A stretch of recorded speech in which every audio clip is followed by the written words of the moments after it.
বিসমিল্লাহির রহমানির রহিম। সম্মানিত দর্শক, আন্তরিক শুভেচ্ছা ও অভিনন্দন। বন্ধুরা, সৃষ্টিকর্তা বিশ্বনবী ঘোষিত এই বিশ্বের ভারপ্রাপ্ত মালিক আমি। তাই সাধারণ জনগণের সঙ্গে আমার কোনো আলোচনা নেই। আমার আলোচনা শুধু বাংলাদেশ সহ সারা বিশ্বের সকল বিশ্ব নেতাদের সাথে। বাংলাদেশ সহ সারা বিশ্বের সকল বিশ্ব নেতাদেরকে একটি করণীয় বার্তা দিচ্ছি।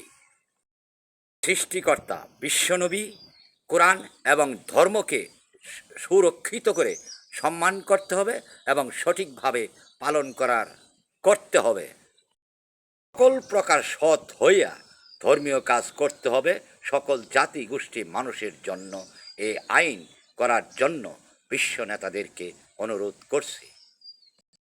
তাই বিশ্ব নেতা বন্ধুরা আমার, সকল প্রকার সৎ না হইয়া নামাজ সহ কোনো ধর্মীয় কাজ যেন না করা হয়, এই জন্য কঠোর আইন করার জন্য সকল বিশ্ব নেতার সকল দেশে এই আইন করার জন্য করা বার্তা দিয়ে দিলাম সৃষ্টিকর্তা বিশ্বনবীর পক্ষ থেকে, সৃষ্টিকর্তার বিশ্বনবীর মুখপাত্র হিসাবে।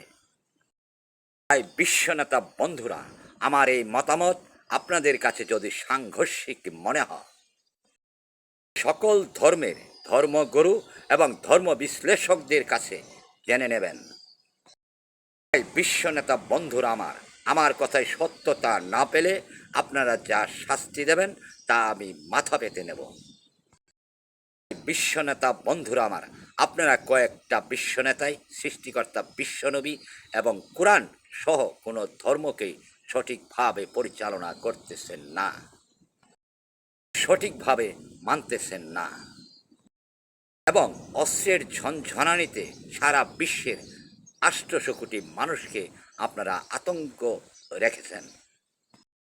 বিশ্ব নেতা বন্ধুরা আমার মতামতে কাজ না করলে বিশ্বের সর্বশ্রেষ্ঠ শক্তি হাওয়া বন্ধুই আপনাদের এই পৃথিবীতে গজব, নানামুখী গজব দিয়ে আমার উদ্দেশ্য বাস্তবায়ন করবে।